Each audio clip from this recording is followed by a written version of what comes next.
And we are live, ladies and gents. Woo! It's gonna have a good show today, man. Great game last night.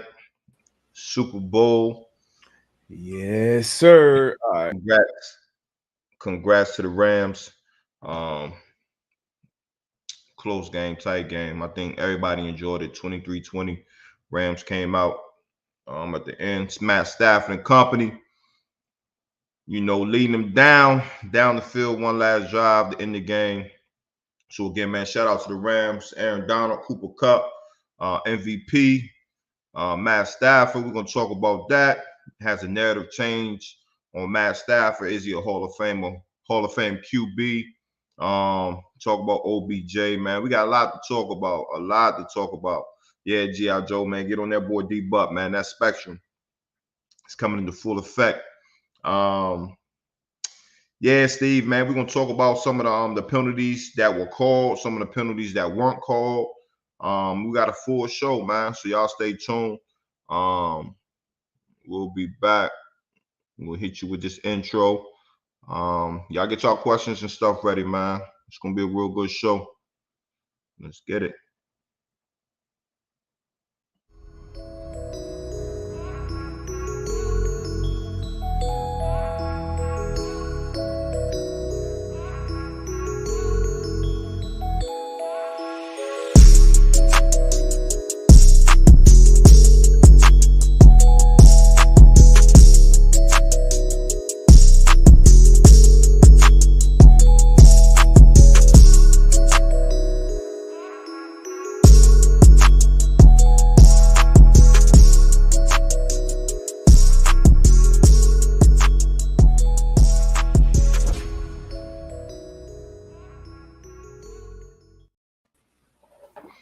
Darius Spectrum Butler. I see it. I see it in here. I don't know how Boy, this shit gonna go, y'all. I'm gonna let y'all know right now. boy, been struggling the past couple weeks, boy. Ooh, man. Mm. But man, hey, Hey, man, we here. We here we again. Like made I it. said, man, pre-show we made it, man. We was out last week. The week prior, man, you seen us. We was in Sin City, man. We had two great shows for y'all. Stephon Diggs, um, out there, the Kenny Pro Moore the Bowl, Kenny second. Moore, um, both reoccurring guests. So that was definitely dope. So again, man, appreciate Hey, y'all tapping in. Yesterday, big though, big night for a former guest last night too. yeah, Weddle, man. It's an amazing story. Amazing story. Probably the best story of the Super Bowl, low key. And people not really talking about like they Man, should. yeah, it was two Um, two 2 years out, man. I don't care 2 years. what you're doing, and he was hooping and staying in shape and stuff like that.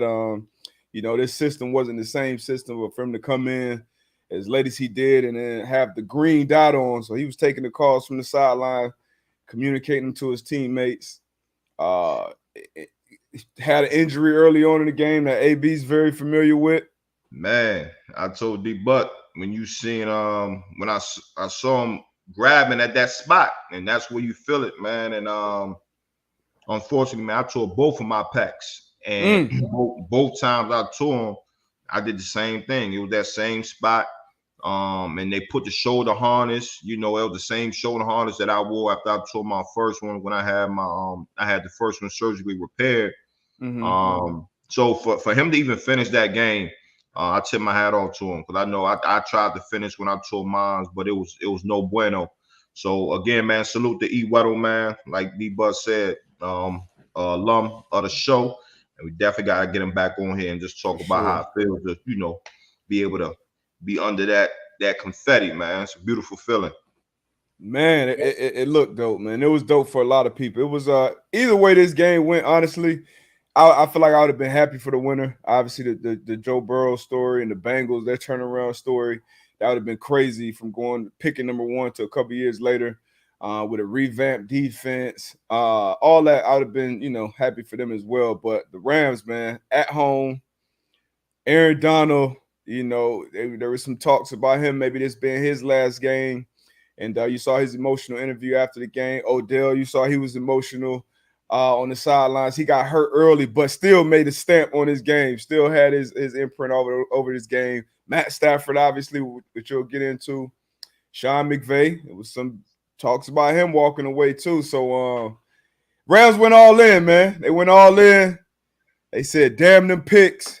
This is what we doing," and it worked. It worked. They got a bowl out of this. This is what it's all about. You spent damn near $6 billion on the stadium, and then a couple years later, beautiful stadium, by the way. I mean, I saw it flying in. Crazy stadium. But yeah, man. Shout out to the Rams, man. Yeah, man. Shout out to the Rams. They went all in, man, and they got the prize. They got the prize, man. And you know, it was a good game. 60 minutes. And I appreciated it, man.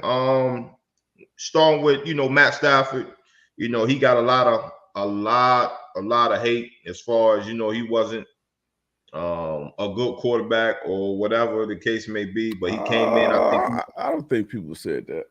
What did people say? He padded the stats. I mean, when you some people may have said that. Yeah, some people may have said that. You know what I'm saying? But I think the narrative has changed for Matthew Stafford. Rightfully so. Yeah, I always thought he was a top tier quarterback. And our co-host Tone, a lifer Lions fan. I think we were kind of on the same boat, and we just kind of talk about,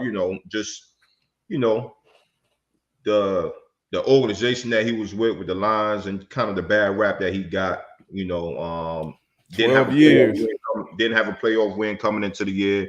But the league to come to the Rams, go to the Rams, first year, lead them to a Super Bowl. That narrative has definitely changed. And I'm gonna ask you, D-Buck, because you was one of those guys. I was. Put my hand up. Pat Stafford, he pat the stats, whatever the case. I got that from Molly Moore. I got that from your guy, Molly Moore. Yeah, that's my guy. Is Matthew Stafford a Hall of Famer after leading his team to a Super Bowl? Yes, without a doubt. Yeah, I mean, 12 years in one place with no playoff success, and it was that was my thing with him. Like, damn, you got to get 1, 2, maybe have a run at some point in your career. So I didn't give him a pass on that. But coming into this season, obviously the expectations were high. Because like we talked about, the Rams went all in. This was before they even got Odell, maybe even before they got Vaughn, but they obviously traded a bunch of picks to upgrade at the quarterback position. Sean McVay had already took, this team to the Super Bowl with Jared Goff. So the pressure was on. Like, all the pressure on that game was on Matt Stafford and the Rams yesterday, like, without a doubt. And he stepped up. He made plays when it counted. Kupp made huge plays all year. We'll get into his season and stuff like that. But yeah, Matt Stafford, all of his numbers outside of postseason would say Hall of Fame. And now for him to get into his first postseason where he's getting wins and to take it all away and win it at home, I think he's a Hall of Famer. And I think his narrative, he rewrote it right in front of all our eyes. And we talked about it a couple weeks ago, kind of comparing him to Aaron Rodgers.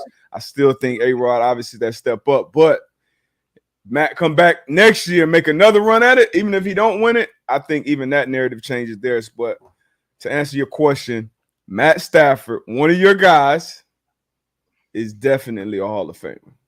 Definitely. Yeah, man. I agree with you. I definitely see some comments in the comment section saying that, a ring doesn't solidify you being a Hall of Famer. But at that position, with the numbers that Matt Stafford has, and to be able to solidify that with a ring, I think it does say that, not saying that he will be a first ballot Hall of Famer, but he will be wearing that jacket at some point when he calls it quits. So and this makes the Lions just look that much worse too. It makes them look. I mean, we know we've been obviously involved in the game for a while, but even from the outside looking in, people, the staff, Tone for one, like he'll be like, hey, the Lions just sucked. Stafford. That's not the reason. You know, they didn't do a good job building around them. The ownership, management, and everything down has been terrible. And for Stafford to go, and it ain't like Stafford went to, you know, a scrub team either. Yeah, like the team was built to win it. Kind of like Brady when Brady went to the Bucks. And so this back-to-back years though, that teams have kind of went this route. Bucks, you'll go in on free agency, make some trades, go get some big time pieces. Which the Bucks were a good team too, but Jameis, you know, wasn't going to take him over the hump. Got over the hump, won it at home with Tom Brady last year. Then the Rams going to do the same thing. You see any more teams kind of getting on this same wave? Who's going to be the team this upcoming year that tries to pull this off? We got to figure out which teams got that money that they can spend. And you know, draft capital as well, because you know, like you said, they hit on some draft picks too. Yeah, you know, the Rams said F them draft picks. We can give, you know, these folks the bread. And really you got to look at the teams that's right there on the edge, right? They right there on the edge. They're missing a couple pieces that can really take them over the hump to make it make that run. And so you see the Bucks kind of did it. You know, with bringing Brady in, bringing Gronk in, the Rams, Antonio Brown. Yeah, Antonio Brown. Who else can? I mean, I guess the Cardinals, they tried to do it with J.J. Watt. Cardinals, nah, man. Cardinals, yeah, they tried. They got banged up. I ain't say they were for sure, but they tried. The Chargers could do it. They got 70, they got 60 plus M's in that cap space and already have, you know, some top-notch players, obviously the quarterback position, but you got Bosa, you got James, you got big-time receivers. Try to bring Mike Williams back, add some other pieces, especially on defense, which that defense, you have pieces there, you get more depth there, your special teams get better, which was a big weak point for them. So they could definitely do it. So you and I got Kevin in the chat. Y'all would definitely be excited about that. You already know, man. But it was dope to see a matchup, you know, that nobody expected at the beginning of the year. Rams, Bengals. And game was, I felt like when Odell got hurt, that kind of changed the whole dynamic of the game for a while. It kind of got a little almost boring. I mean, it was good defensively, but Odell, everywhere I was these last couple of weeks, whether it was Vegas out there with you or in LA for the Super Bowl, everybody had an opinion on like Odell. It was crazy. Like just talking to people in the airport, getting on a plane, like everybody's like, "Hey man, yeah, I don't want to see Odell win one though, man." Or man, I want to see Odell win one. So it was good to see him come out, play well early, make the big play, get on the board. I had a bet. I had a first touchdown bet with Odell. It was plus 800. Shout out Odell, won me some bread. But yeah, man, it was good to see him get it, man. Obviously, you know, Stafford, Kupp, AD, but it's a cool Super Bowl, man. I thought it was good, man. The halftime show, I know that was a big conversation. How you felt about the halftime show? Because at our age, our era, that was the top of the top right there. Top of the top. So a lot of people said greatest ever. And that's what the greatest one I've seen, right? But again, I heard some stuff that in 2006, that Super Bowl down Miami, that Prince went off. I wasn't that's when he won it, right? Yeah, I wasn't able to see that one, but I heard he went crazy on that one as well. But for the Super Bowl halftime show that I've seen, that I've watched, I would say this was probably the greatest halftime show ever.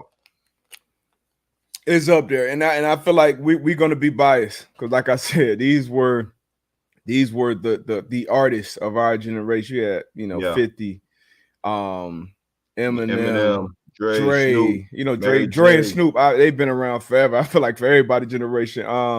Kendrick Lamar, like some people was getting on 50 too, saying he put on 50 eating good right now. All right, eating real good. 50 get to the money right now, and it's a lot of people. You put your picture, your 10-year challenge, you're gonna be looking a little hefty too. So not a little hefty. Hefty. Yeah. especially after this panorama. But dope, man, dope performance. Beyonce obviously got to be in there. Whitney, Prince. You talking about all time? I remember that the first one I can remember that I feel like was the greatest was that MJ when he had the intro when he was on when he was going from the different corners and then he popped up on stage. I was young and I think that still might be the one for me. I don't really remember the Prince one, but that one last night was special though. It was epic, especially to be in LA. The NFL got that one right for sure. And it was a lot of it was some symbolism in it as well. With Eminem taking the knee. It was the way you want to look at it, you know what I'm saying? And with Dre and his songs as far as, with the police. I mean, however you want to take that. I'm pretty sure just with Dre and just how he's a technician when it comes to the music, I think it will really dialed in on not only putting on a good Mary J. Blige. With Mary J. Blige, but not only putting on a good performance, but having some meaning behind it, So obviously, how you feel about Eminem kneeling though? I mean, I ain't have a problem with it. Obviously, you can look at it both ways, right? You can look at it both ways. When we always talk about as black young men, you know what I'm saying, and we talk as black people in America, we always talk about our white counterparts or our Caucasian counterparts being allies. You know what I'm saying? So if you rock with us, you know what I'm saying? When stuff is going good, you rocking with us, but when things are going bad, we asking for your help. Come rock with us. And I saw it maybe as that, being an ally and say, yo, this is what it is. Respect. But then on the other end, it's like, well, damn, shit. Dre, Snoop, 50, everybody get down on the knee. You know what I'm saying? Mary, Anderson, Pac. So I feel you though. I feel you because so you can look at it on both sides. That's why you always see it from a clear point of view. That's why I had to ask you because I was like, because I saw it live and I didn't, I wasn't sure if it was what I thought it was, but then saw the talks afterwards saying that the NFL basically wanted them to not have that in the performance. Right. Didn't want the Dr. Dre line in there as well. But shout out to him. Shout out to him for being an ally. And that actually did. I was, in 2017, as when that was going on, obviously before when Cap first started the kneeling protest, but then in 2017 when the president at the time called guys out, and that's when a lot more guys took the protests on. And everybody was having those closed door conversations, with your leadership committee and the front office and ownership, a lot of sit downs that were never had before, honestly.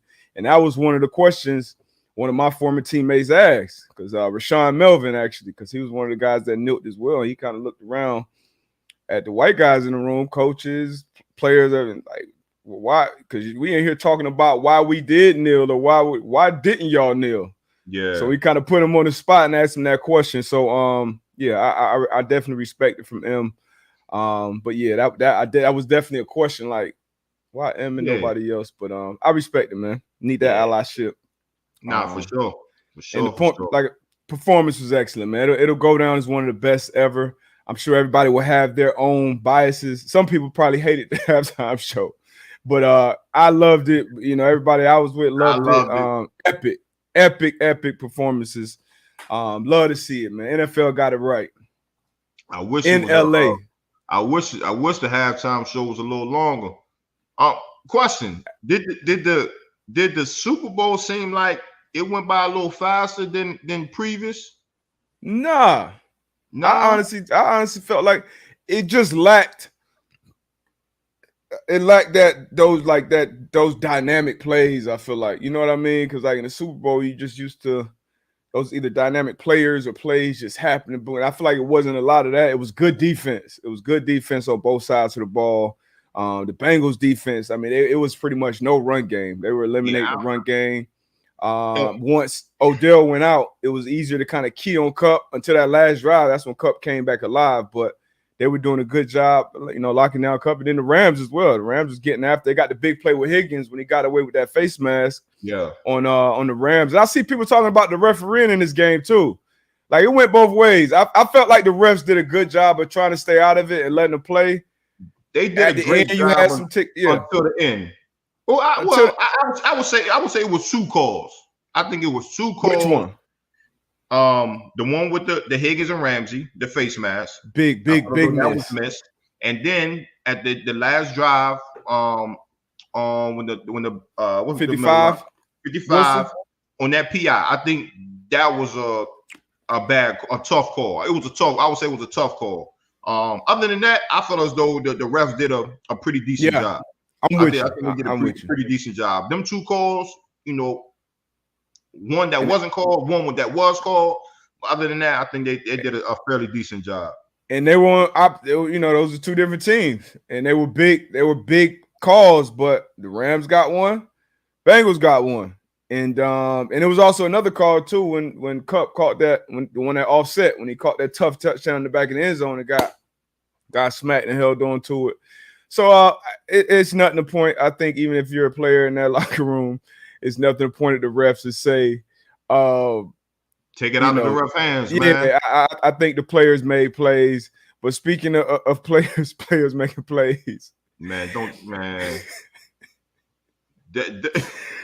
suited in uniform or not in uniform, my man Vernon Hargreaves, and I saw this live. The announcers weren't really talking about it live, but I'm watching the game with my brother, my family. I'm like, man, what the hell is he doing on the field? And I'll hit you. I said, yo, he in the slides too.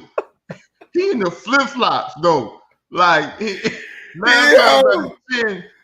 I'm talking about the teams I've been on. Like if you on the sideline, I've never seen that.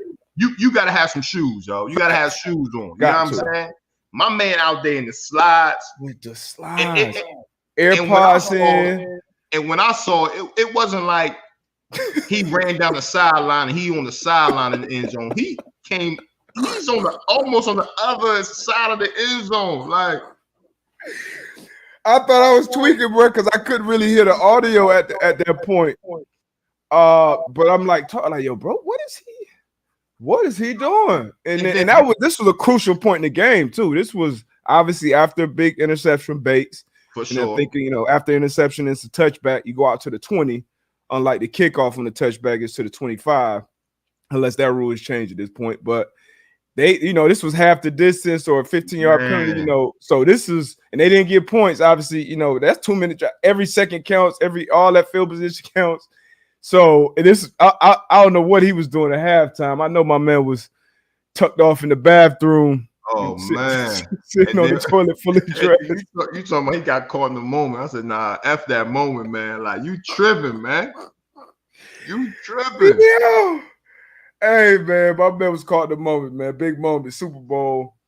His homie caught a pick, but yeah, you can't have that, man. You can't have that. He out of there next year.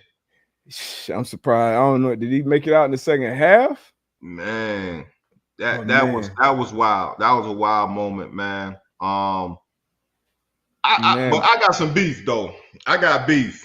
Oh shit, what happened? I got beef, man. I got beef with Cincinnati Bengals coaching staff.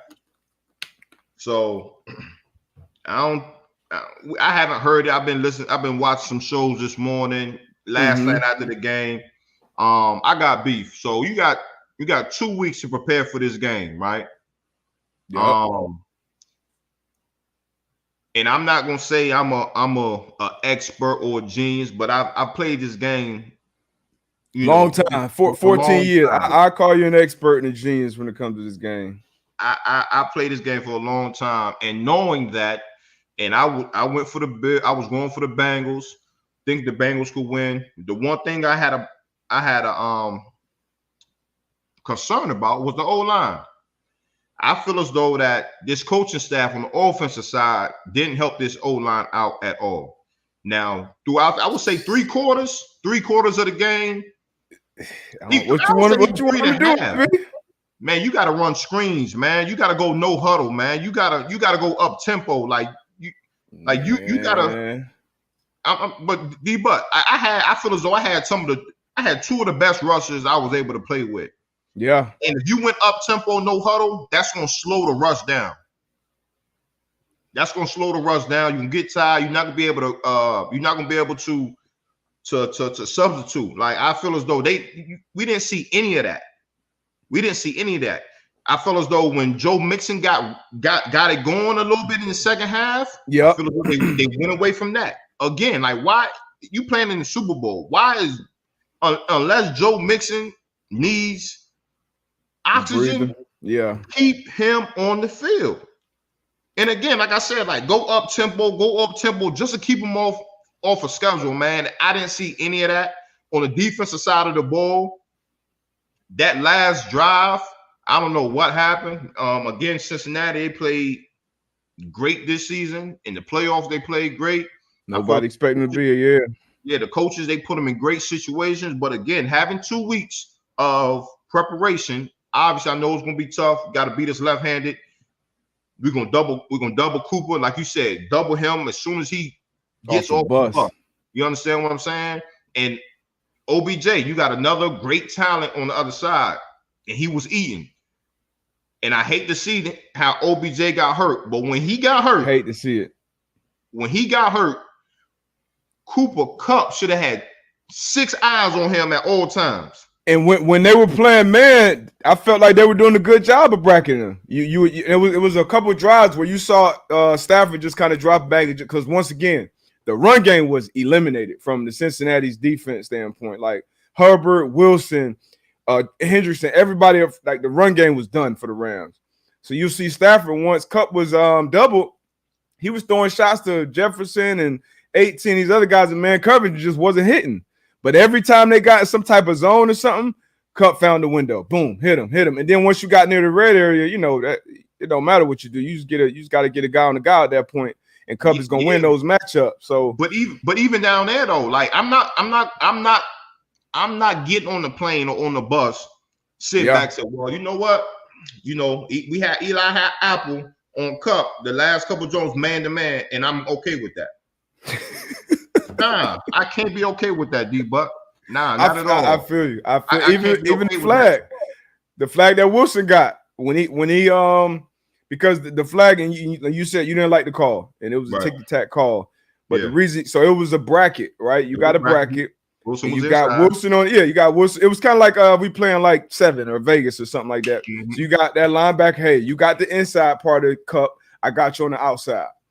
But that linebacker, Kupp, is going to win. He's going to still get across his face. He does it to every corner in the league. He's going to do it to a backer. So you got across the face. Wilson grabbed him a little bit. And Stafford honestly made a bad throw. He threw the ball behind him. And he kind of, bailed him out. But I feel like it was ticky-tack, but the flag was still there.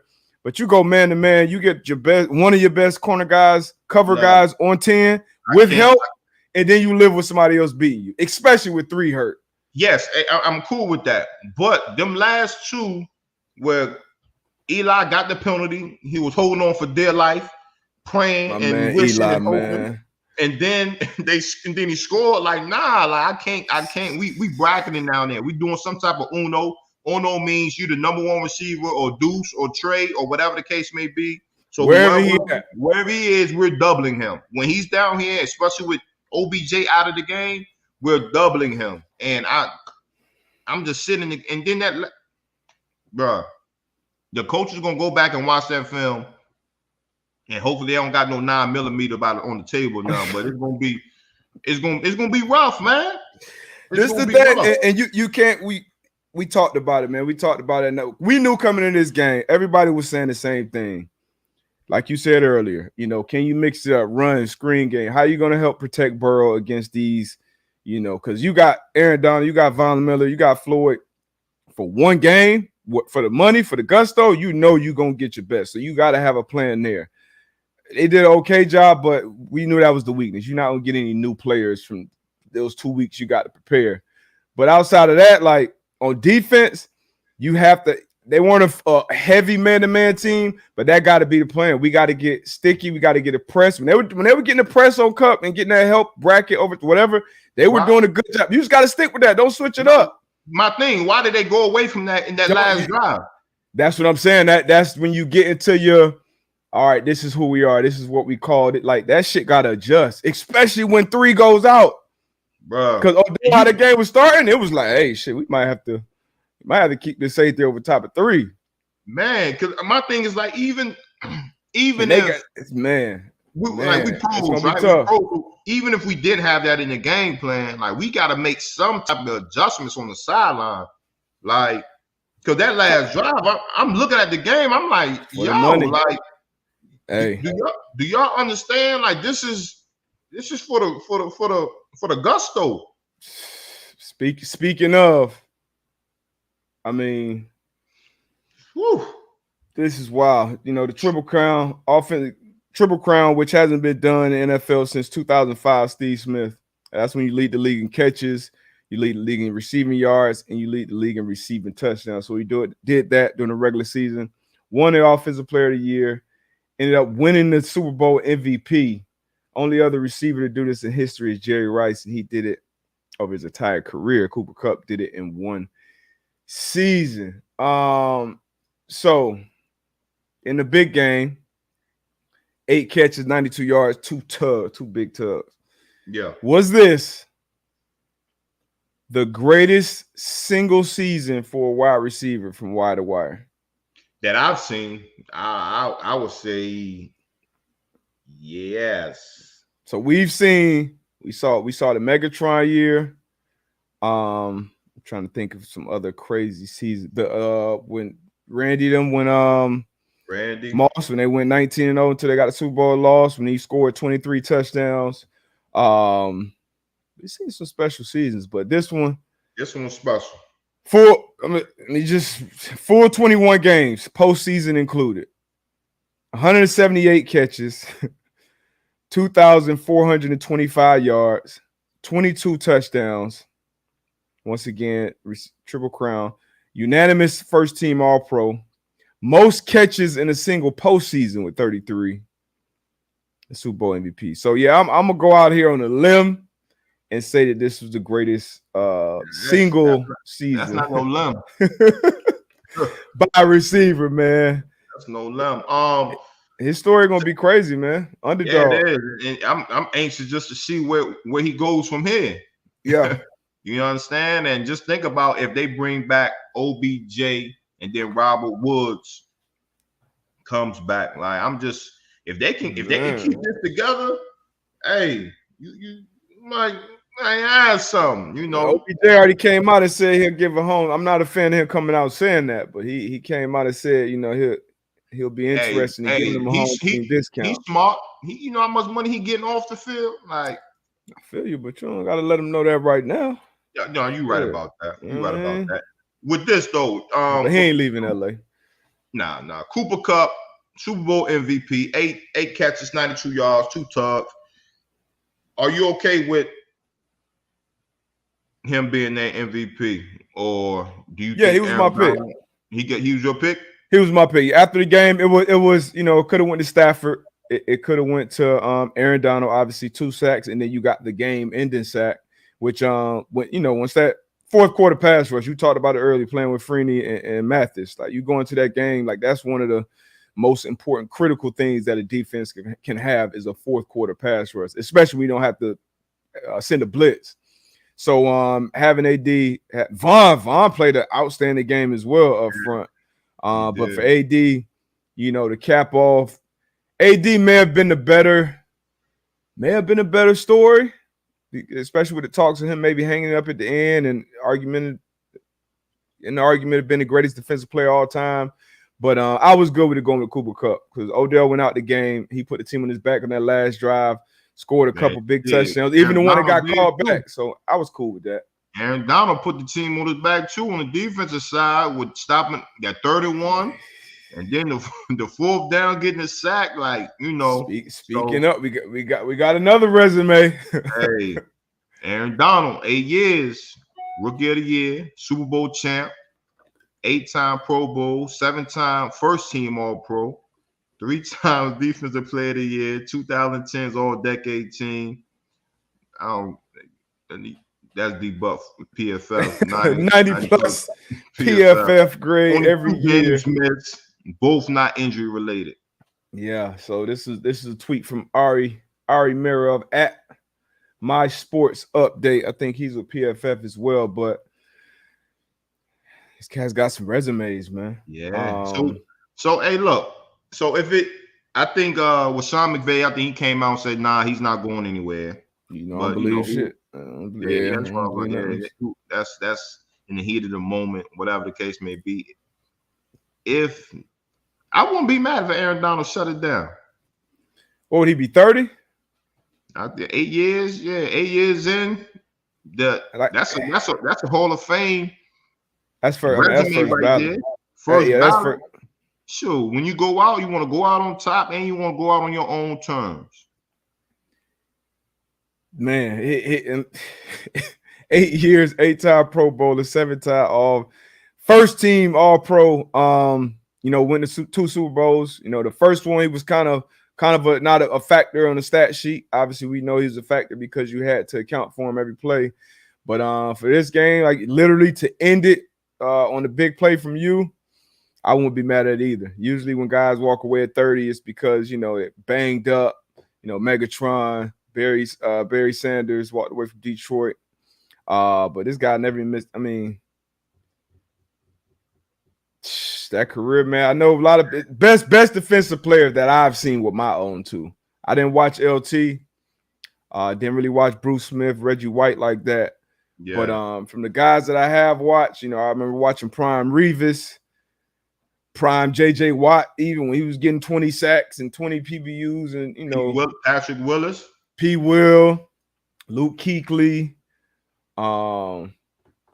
obviously Ray Lewis, but got Ed Reed, Troy, all-time greats. But this guy, man, he'll be my pick. And I said this a few years ago. People called me crazy, but you all crazy as hell. Some of these takes. Yeah, sometimes. This one. But I be right sometimes. That shit be working. Yeah. What he used to say. He say the clock is right twice a day. So shit.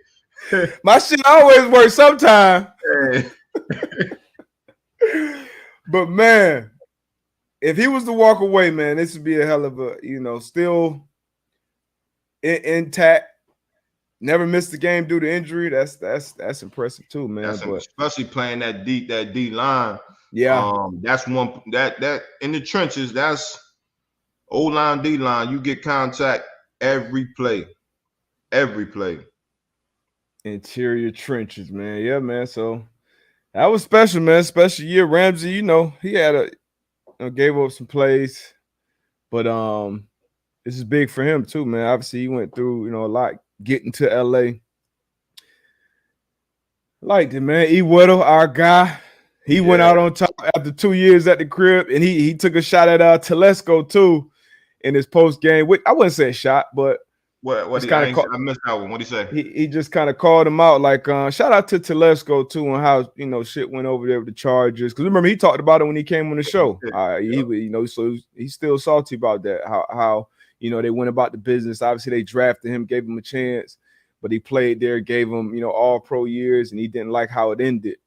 So for him to come back after 2 years out the game and win it in the stadium that Telesco still played, works in.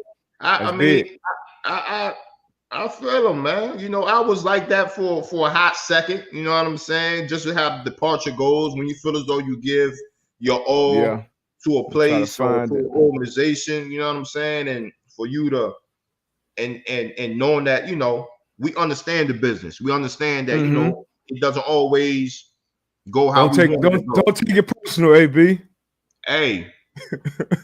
It's business, not personal. That's what they tell you, right? Yeah. Don't take, but I gotta take it personal. You know what I'm saying? Because I put my all in this. You know what I'm saying? If I didn't take it personal, it means I didn't care about it. You know what I'm saying? So I definitely get it.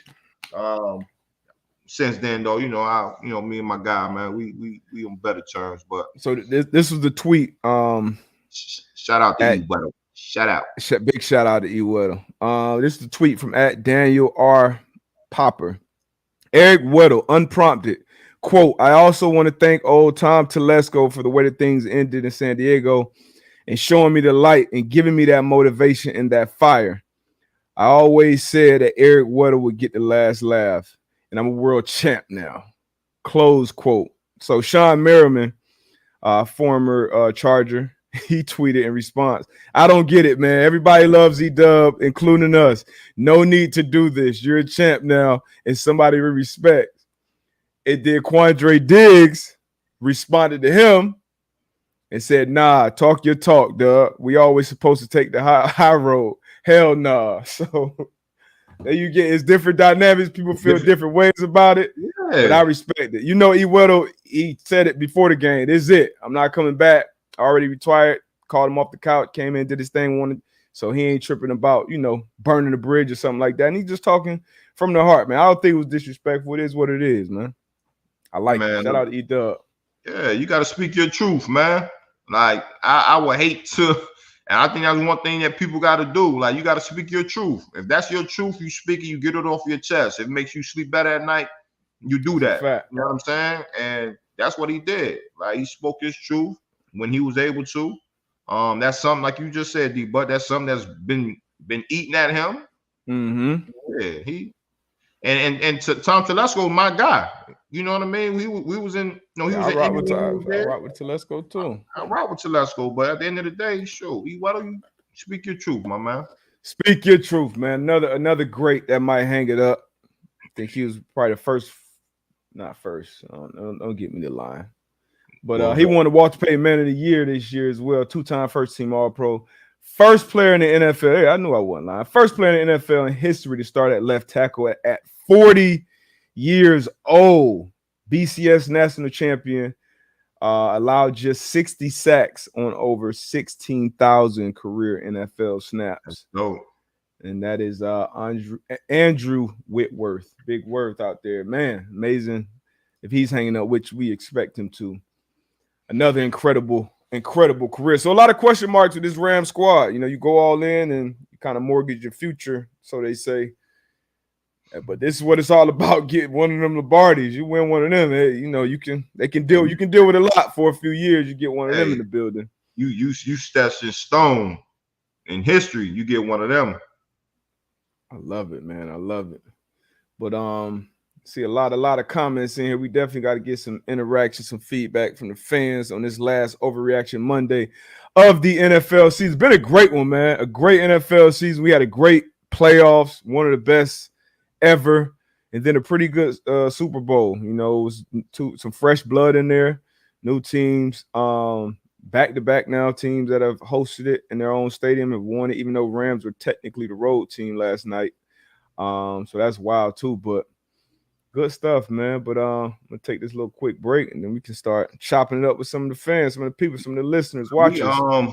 We when you get back to it, though, we got to talk about Hall of Fame. Oh yeah, definitely. Tone, can you drop that class?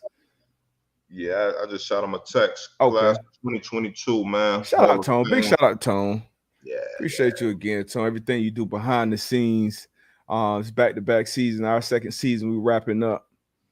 And Tone gets it done, man. Appreciate everybody who's been tapping in from the jump, who got a chance to check out that Blue Wire studio for the first time. That was dope. We'll be getting out there more.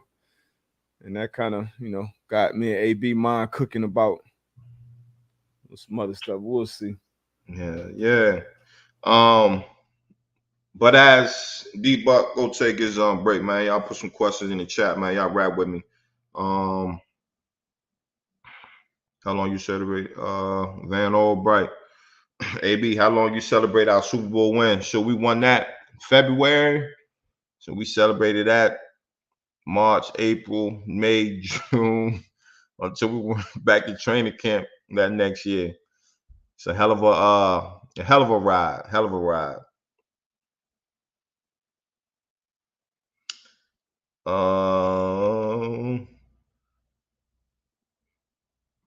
More than more appreciate that. Nah, them interviews down in Vegas, man, definitely was a vibe, man. Like D-Bus said, we definitely get back out there more often.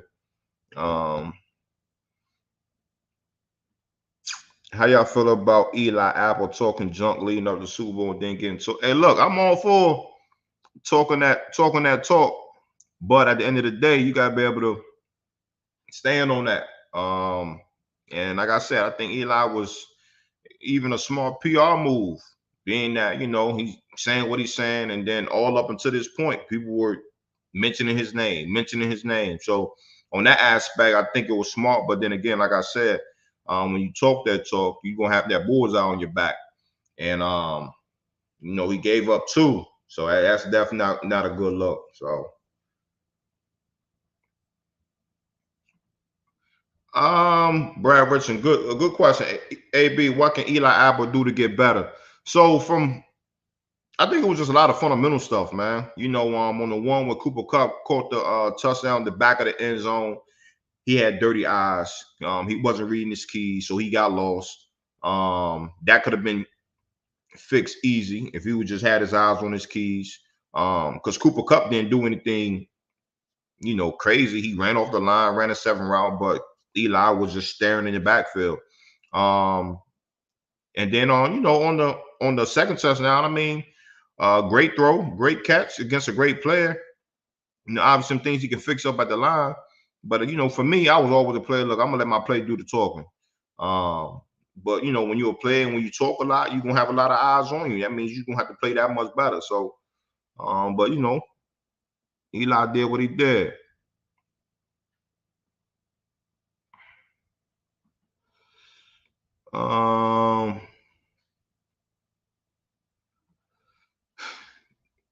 Anthony Gaines, what you think about Mattress Mac losing all those M's?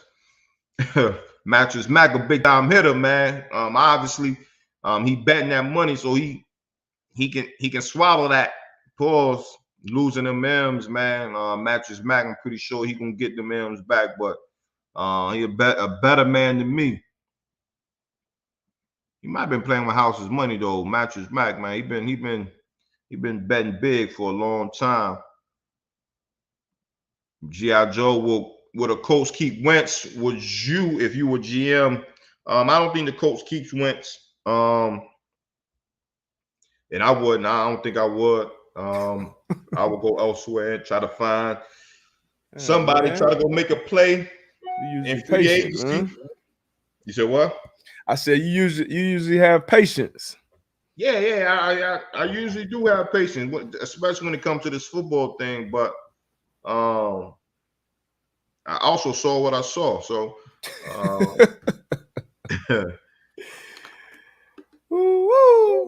yeah.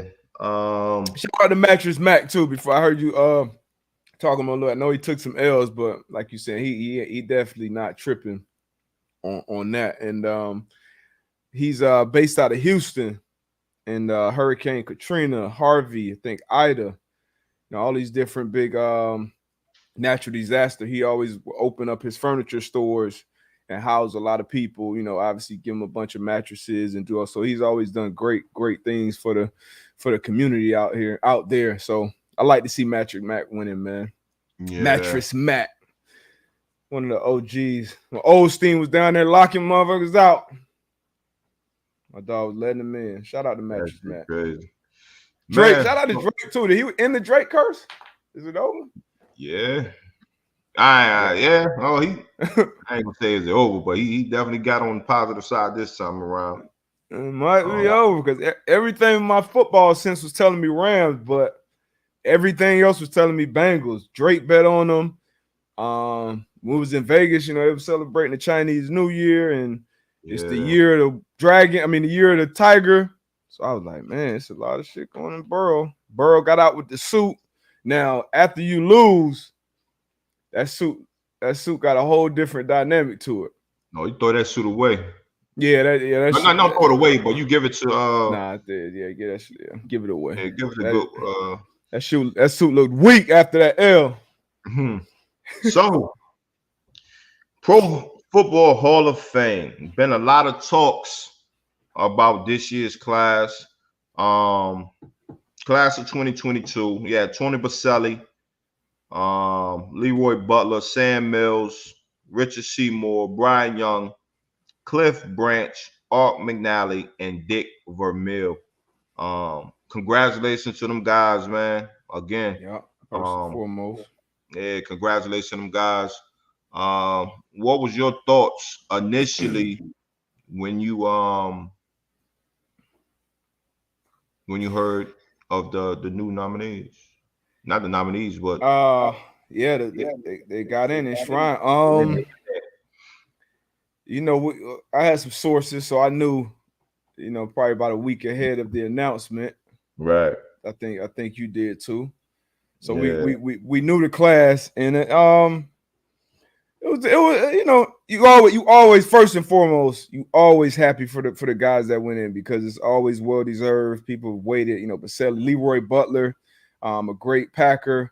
If you look at his stats up against like a John Lynch, Leroy was better in almost all the categories. Started the Lambeau League, so it's good to see him get in. Obviously, Cliff Branch, Richard Seymour, former. So all these great names, all these people deserving. But you look at somebody like our former teammate Reggie Wayne, who I think we both thought should have got in. Even Andre Johnson should have had some first ballot looks for sure, especially if you look at the quarterbacks that he played with. I feel like Reggie may be penalized for the quarterback that he played with. And you look at Dre and his list of quarterbacks, Devin Hester. I think the greatest we've seen at the returner position this game. I think he should have got some looks, be a first ballot. Zach Thomas, I'm a Dolphin fan. Man, you look at his numbers, man. So for Zach Thomas not getting in, criminal, man. Torrey Holt, you had the Super Bowl in LA. Usually you like the narrative, you like the storyline. I think through the 90s or the 2000s, he had the most everything in the decade. So it's tough, man. Receivers specifically, they're very tough on that position for some reason. But hats off to the guys that got in, but you definitely disappointed for those guys, and those guys that I just mentioned kind of stand out the most. What about you? Yeah. Again, man, it's tough. It's tough, and then I would hate to be in that room with the decision makers, man, because I think all the guys are deserving, and even this year's class, I think everybody deserving. Like you said, Tony Baselli, you got Leroy Butler, Richard, like all the guys are deserving, and then the names that you mentioned, our guy Reggie Wayne, Andre Johnson, Devin. You got a lot of guys that's very deserving, man.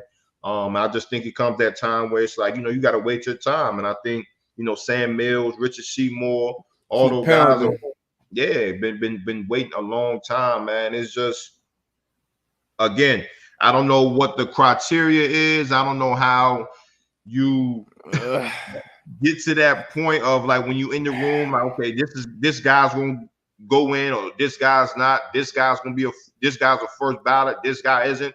I'm not sure. I'm pretty sure everybody outside the room, we're not going to find out what goes into that. But man, it's tough. It's tough, man. But again, congrats to these guys, man. They put the work in. Facts. And shit, we can't knock that. You can't knock that at all. You can never knock who got in, because like I said, it's just like when they announce, first team All Pro or Pro Bowlers or somebody, like, like I think Revis is first ballot. He's up next year, I think, for the first time, and I think most people, I expect him to get in first ballot.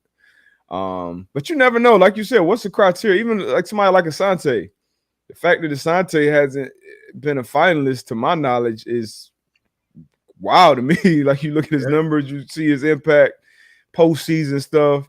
I think that's where Reggie Wayne kind of separates himself.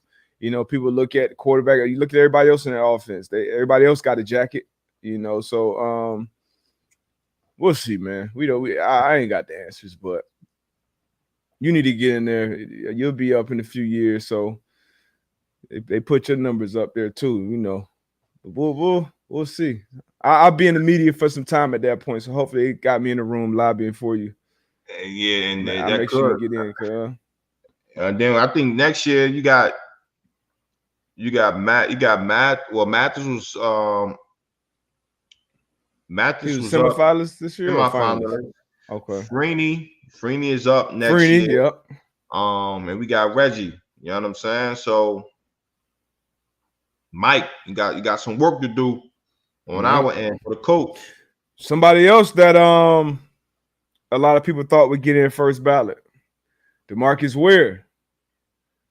I thought so too. Especially not only his numbers, which are should have first ballot number, but him playing for the Cowboys a lot of those years and then going to the Broncos and then getting a bowl and being a part of one of the best defenses. That defense carried him to a Super Bowl championship. So he surprised a lot of people. I'm still surprised Patrick Willis hasn't, in the funk. He's just mentioning like Patrick P. Willie. Show if we put his resume up, like it's. And from jump, he came out the gate. He came out the gate. I think he about 6-7 times first team All Pro. Because they're not gonna make Luke wait. Once Kuechly up, Kuechly going in first. They have to. No, they have to. I bet you any amount of money. Luke Kuechly goes in. He's gonna be a first ballot Hall of Famer. Nah. Not if P. Will is not a first ballot Hall of Famer. I'm not saying he should go in first if people are not, but I'm telling you when it happens, just don't be upset. And once again, I'm not gonna be upset. I'm not gonna be mad, but I'm deserving. Like, he is very deserving, but come on now. That Luke shit was special. That was special. It was. P. Will obviously. That shit was special. Zach Thomas, special. Like London Fletcher, shit, special. Yeah, like, Iron Man. It's so many names, man. So many names, And I think somebody mentioned it in the chat earlier. Maybe we got to add some more inductees per year. But see, that's the thing. And Prime talks about this. Coach Dion talks about this a lot. He don't want it. Like, it should be a very exclusive group. It is. I feel like it should be. You into analytics? You an analytics guy? Analytics. We watch the game. Analytics, I feel like, is always a tool. Stats should be a tool. Like, we watch the game. Like, what type of impact did you have on the game, the league, your conference, whatever? Like, all that need to come into it. Nah, I disagree with that. I disagree. I disagree with the impact because you can have a London Fletcher, right? You look at London Fletcher and Ray Lewis, right? So they stats stand up like this to each other, right? Yeah. But because of Ray Lewis, his demeanor, all that stuff, you know what I'm saying? That kind of played on better defenses too, though. I mean, that's better teammates. This is not a team. This is not a team award. This is a players award. Now let's just keep it a buck. I hear what you're saying. I don't care about defense. I don't care about defenses or whatever. This is a players award. Like the Baltimore Ravens don't go into the Hall of Fame. But AB, when you are the centerpiece of one of the greatest defenses of all time, even though we're looking at it individually, if you are driving that ship. So this is where we disagree, because my thing is, if I'm a player and I played my ass off while I was in the league, understandable. Regardless of I wasn't. That's why Zach Thomas not in. That's what I'm saying. Like, I feel that. I feel you. I can't rock with that. Like, yo, if I was one of the best players to play, I don't care if I was on a sorry team, a good team, a mediocre team, or whatever. I deserve to be in there. I feel that. But and Ray don't get, Ray's his stats was crazy as far as like, sacks, interceptions, tackles. Like, we got time today. You gonna pull him up? Pull up Ray stats. Say less. Pull up Ray stats. I'm gonna pull up London Fletcher. Say I just I don't that's not a I don't want to be disrespectful to the Iron Man, but I don't even think that's a debate. It is a debate. I don't think it's a debate because you going on strictly off the name. No. Yes, you are. Yeah. No, we watched. Bro, we watched. Can you call out? We watched. Can you call out Ray Lewis numbers?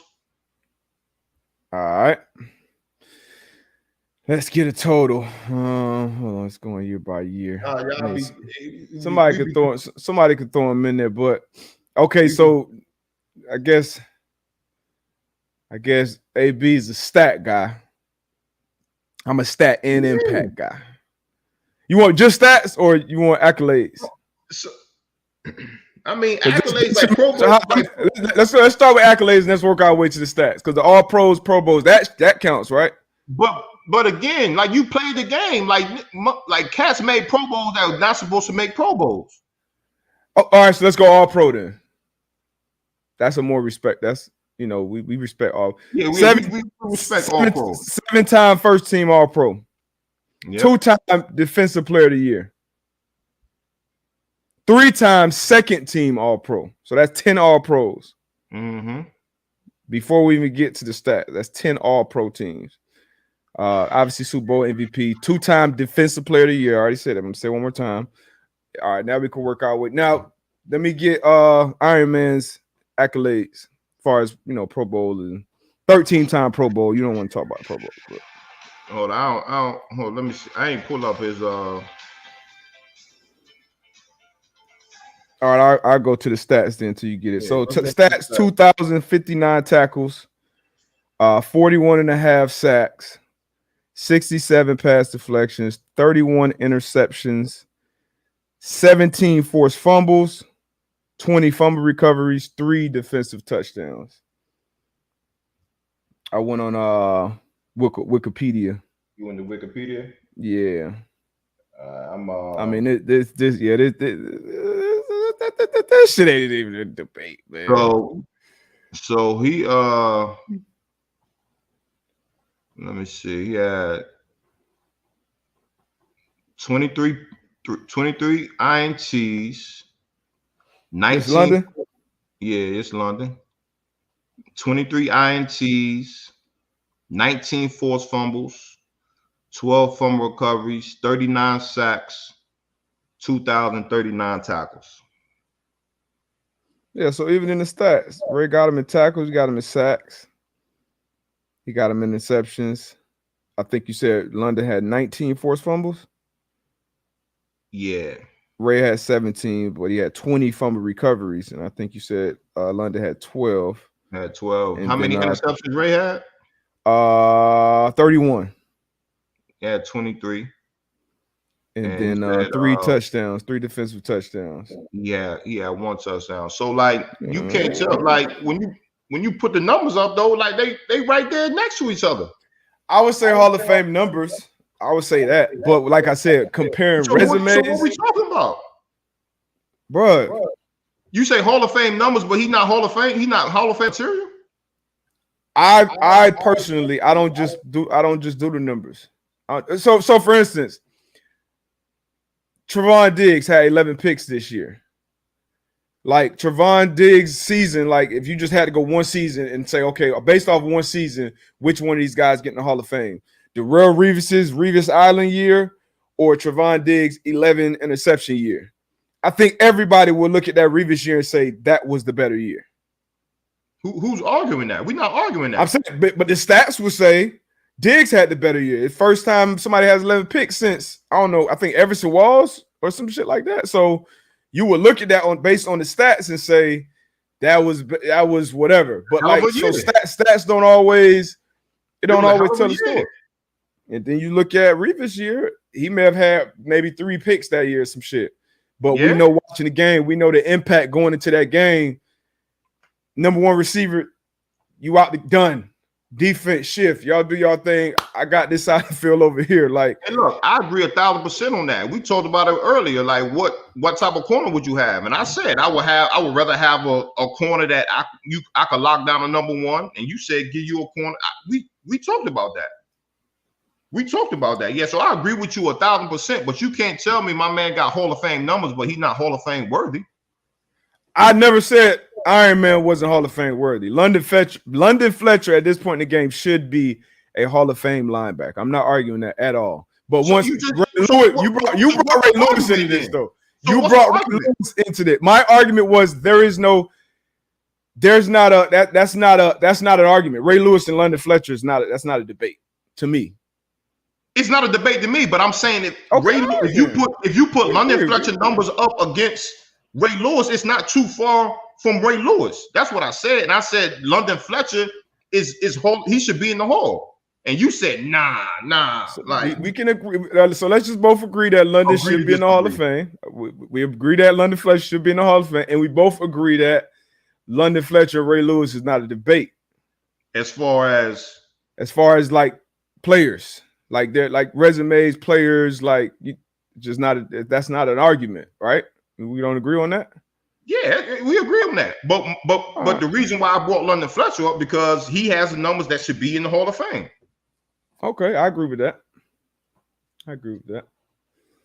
But who said I can tell I'm in a hot take? Well, I don't feel like I had a hot take at all. I don't feel like anything I said was a hot take. But it's about London Fletcher being deserving. I agree with you. London Fletcher is deserving. We only got into this back and forth because my man AB brought Ray into this. Yeah. I mean, 13-time Pro Bowler, 10-time All-Pro. But what I'm saying, D-Buck, and 2-time Defensive Player of the Year. Yeah, born in the state of Florida. Where London Fletcher from? He might be from Virginia. I don't know where London Fletcher, but a dog. But again, the Pro Bowls, the Pro Bowls is what it is. You know what I'm saying? We throw the Pro Bowls out of there. First team All-Pro, Defensive Player of the Year. Nah, I get it. We gotta get speaking out loud with Renee and Boba because they up there talking some cash money right now. What do you say? Nah, they one of the faithful too. Yeah, they know the vibes. They know the vibe. I'm chilling right now. These are very sound takes right now. I mean, yeah, these are very sound. It's very sound. But we got a lot to talk about, man. Yeah, it's off season. Yeah. You know, the season is done. The NFL season is done. Like all right, here we go with this. Man, here we go. I'm just saying.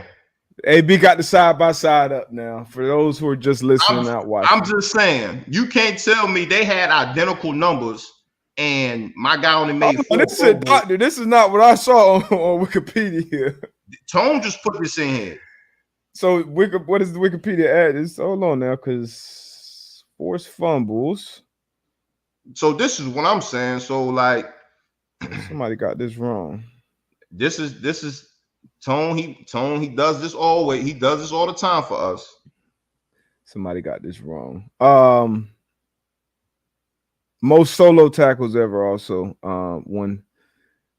Oh no, not ever. This is for him. 1568. But yeah. So whoever made this was obviously pro London. was obviously pro London because I can see some of these statistics are doctored. But maybe Ray Lewis is much better than Cox. We ain't bringing talk about Cox. Hey. Brian Cox was dog too, but nah, he was dog too. Yeah. Wiki probably combines, maybe, maybe. Okay, I can't trust Wikipedia. All right, so I guess I trust Tone over Wikipedia. This is from Footballism. I go to StatMuse too. But regardless, we already agreed that that's not a debate. We agreed that London should be in the Hall of Fame. I met London Fletcher a couple times. Super, cool dude. But like you said, the discussion, like we don't know what the process is getting into the hall or how they vote, who gets in, when they get in, first ballot, whenever the case may be. But I don't know. It could be an argument everybody can have.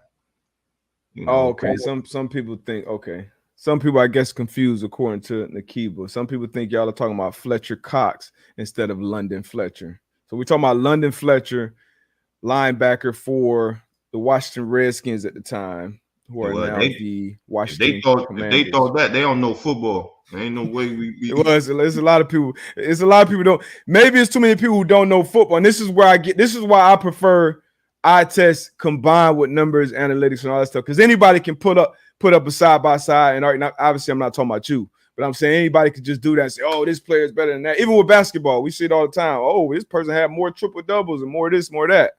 Okay, but how are they impacting the game? How are they impacting the game? So, you know. Yeah. But yeah, man, good show, man. Good talk. Ray missed more than 2 years. Nah, Ray missed more than 2 years worth of games. His number would be crazy if he missed, But I But can't, I can't yeah, count that you can't against count because it's that. hard. Yeah, that's an if. Like, I mean, That was from everybody want Molly to do these Mall. ifs. But Everybody man, want to do these ifs. Like, you can't do these ifs, man. That's not life, man. Like, that's not real life. If I was 6'8", like shit, like you y'all can't be stop. wearing my motherfucking shoe right there if I You was feel what six I'm saying? four. Stop with the ifs. But yeah, man, that's why they call him the Iron Man, playing in that position in the trenches and never missing a game. Ooh, that's impressive. Yeah. But if Ray would have, nah, man. But matter of fact, though, so London, the great London Fletcher had an interview with the Quill on his podcast, Athletes Unplugged. Y'all go check that out, and he talked about the Hall of Fame question. And it sucks for players, man, because once you finish, putting your resume out there and playing and giving it your all, and then you look and you see other guys go in and not go in. Even when you playing the games, where AB was talking about the Pro Bowls, we all know, damn, this player been playing this long and doing this thing, and he won Pro Bowl and no Pro Bowl. So it's definitely a lot of politics in which team plays on TV more. Which team? Sometimes, shit, if you're a defensive player, which one of your teams got a better offense? You know what I mean? Because you were a good defensive player in the middle of a good defense for your whole career, but your offense been shitty. You're not going to win as many games. You're not going to go as far in the playoffs. You're not going to get as many primetime games. You don't have a good quarterback. So it's a lot of things that play into it outside of football. So it's definitely got to be a combination of the eye test, the stats, and I think, quote unquote, the impact of the game. But it's tough. It's tough. Yes, Nakiba, no MVP for Drew Brees. Don't think he deserved one. Hope that's not a hot take. But yeah, man. What else we got before we get up out of here? Hey, B, you froze? Or you just got some hella fire prosper? Or am I froze? Who knows? My internet. Might be AB. Can y'all hear me? We still rocking? Let me know. Let me know. Okay, I guess I don't know if we still rocking. I'm still seeing comments though. But John J, Triple J, did you guys hear what Ryan Clark had to say about Russell Wilson? Do you agree with his takes? No, I think Russell Wilson. I think Russell Wilson was an all-time great, and his.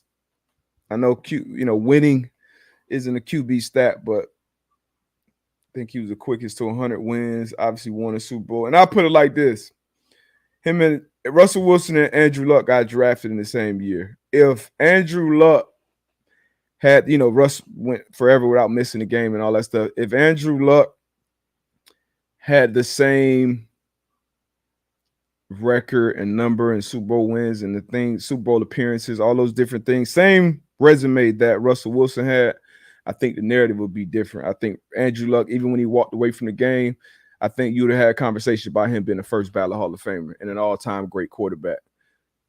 I will put Russ in that same category. All-time great, winner, Hall of Fame quarterback. So I don't agree with Ryan with that take there. I understood what he was saying, but I don't agree with that. For sure, man. This weekend, me and AB, we went to Vegas, shot a couple live episodes in that Blue Wire studio in the Wind, which was dope. Then I went out to AZ. Waste Management was out there. The golf tour. Best friend stayed out there kicking with him for a few days. Then got out to LA for the Super Bowl the weekend. Had a great time with Pat and the boys, especially on the Saturday. We had a Super Bowl party, and I'll be on Pat's show at 1:30. Let y'all get out of here and go check his show. But great time, man. FanDuel, it was fun, man. That was a fun event, a dope event. Luda, Wiz performed. You had a bunch of legends: Michael Irvin, Ed Reed, Terrell Owens, Emmitt Smith.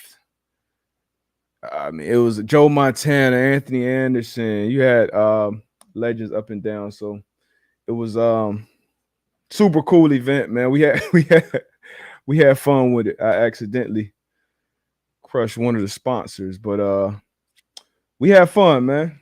Let me see what else we want. Jason A, do you want your kicker in the locker room during halftime? Don't give a damn where the kicker is. As long as he shows up when he shows up, which McPherson, I didn't mention Michael Irvin. Michael Irvin, the playmaker, Michael Irvin was there as well. Didn't mention he asked you about the kicker. McPherson, obviously sitting out there for the halftime show. Kickers kind of be in their own world, and you kind of want him there. Whatever keeps him in his mindset to do his job, nobody cares about that.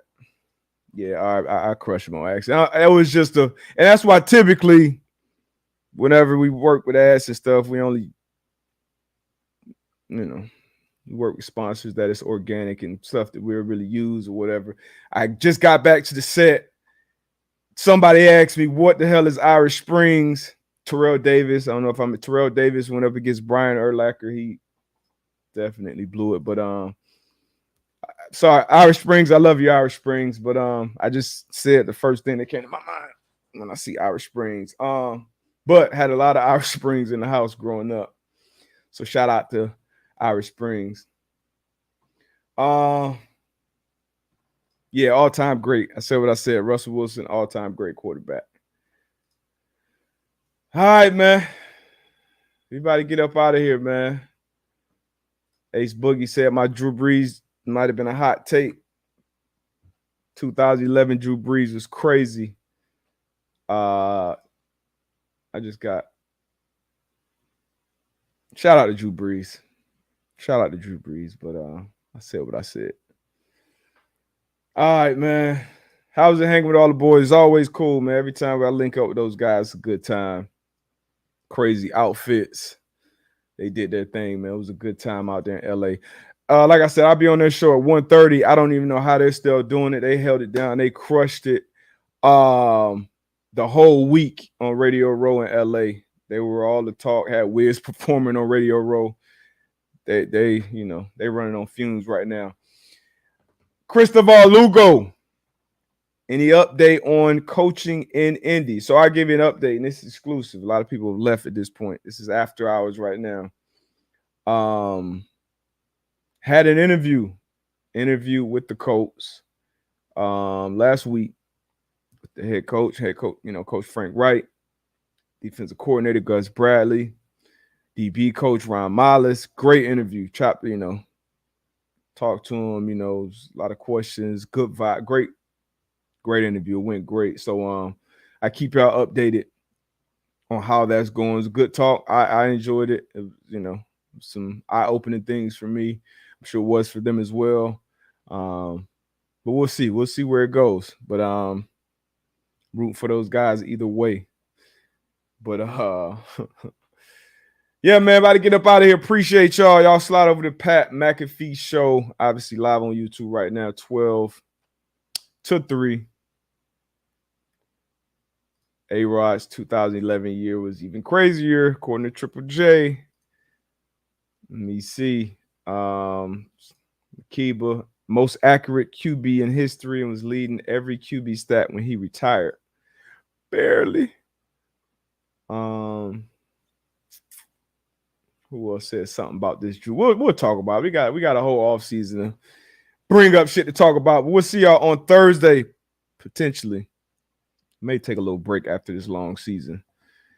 And but we'll let you guys know, man. Stay locked in on the Twitters. I am at Darius J. Butler. AB is at Abathea41 on Twitter and Instagram. So stay tuned for updates. And obviously follow the Man Pod on the socials as well. Like the stream, tell a friend to tell a friend, and we'll holler at you. I must have pissed AB off with the the Hall of Fame talk. But that shit ain't even a debate. Let's be serious, man. But we out, man. Congrats to the Los Angeles Rams for winning the Super Bowl. Congrats to AD, Stafford, OBJ, Kupp, Ramsey, Vaughn, Sean McVay. All of them, man. Y'all a little glimpse of the studio. out there in Vegas. For those of you who didn't see, who didn't check it out, this is out in the Wynn Las Vegas Hotel. Blue Wire, shout out. But yeah, man, it was dope. Will Blackman, they'd be over there chopping it up. So we'll see y'all when I see you. Appreciate y'all.